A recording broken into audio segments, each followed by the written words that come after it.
കോളേജിൽ ഞാനൊരു below average student ആയിരുന്നു.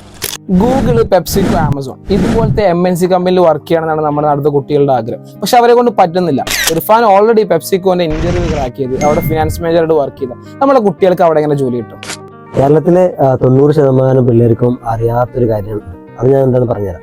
കോളേജിൽ ഞാനൊരു ബിലോ ആവറേജ് സ്റ്റുഡൻ്റ് ആയിരുന്നു.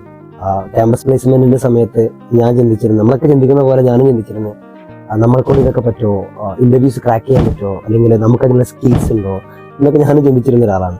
പക്ഷേ ഞാൻ ഇന്ന് ഇവിടുന്ന് സംസാരിക്കുന്ന സമയത്ത് പെപ്സിക്കോ, ലോകത്തെ വേൾഡ് ലീഡിംഗ് കമ്പനിയായ ഈ പെപ്സിയുടെ ഇന്റർവ്യൂ, ഫിനാൻസ് മാനേജർ പോസ്റ്റിനോടുള്ള ഇന്റർവ്യൂ ക്രാക്ക് ചെയ്തൊരു ആളാണ് ഞാൻ. അല്ലെങ്കിൽ 3rd largest IT company in the world എന്നറിയപ്പെടുന്ന ആക്സെഞ്ചറിന്റെ ഇന്റർവ്യൂ ക്രാക്ക് ചെയ്തിരുന്ന ഒരാളാണ് ഞാൻ. സോ നമ്മൾ ശ്രദ്ധിക്കേണ്ട കാര്യം എന്താണെന്ന് വെച്ചാൽ, പിള്ളേർ അല്ലെങ്കിൽ സ്റ്റുഡൻസ് അപ്ലൈ ചെയ്യുന്നത് മുതൽ ഓഫർ ലെറ്റർ കയ്യിൽ കിട്ടുന്നത് വരെയുള്ള ഒരു പ്രോസസ്സ് ഉണ്ട്.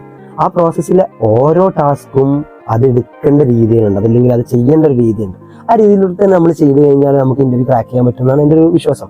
ഫോർ എക്സാമ്പിൾ പറയുകയാണെങ്കിൽ, നമ്മളോട് ഒരു സെൽഫ് ഇൻട്രോ ചോദിച്ചു കഴിഞ്ഞാൽ നമ്മൾ എങ്ങനെ ആൻസർ ചെയ്യണം, അല്ലെങ്കിൽ ഏത് പെർസ്പെക്റ്റീവിൽ സംസാരിക്കണം, ആ ഒരു രീതി നമ്മൾ പ്രിപ്പയർഡ് ആയിട്ടിരിക്കുക എന്നാണ് ഞാൻ മനസ്സിലാക്കുന്നത്. അല്ലെങ്കിൽ ഓരോ സ്റ്റെപ്സും നമ്മൾ മനസ്സിലാക്കിയിരിക്കുക എന്നുള്ളതാണ് എൻ്റെ ഒരു എക്സ്പീരിയൻസ് എനിക്ക് പറയാനുള്ളത്.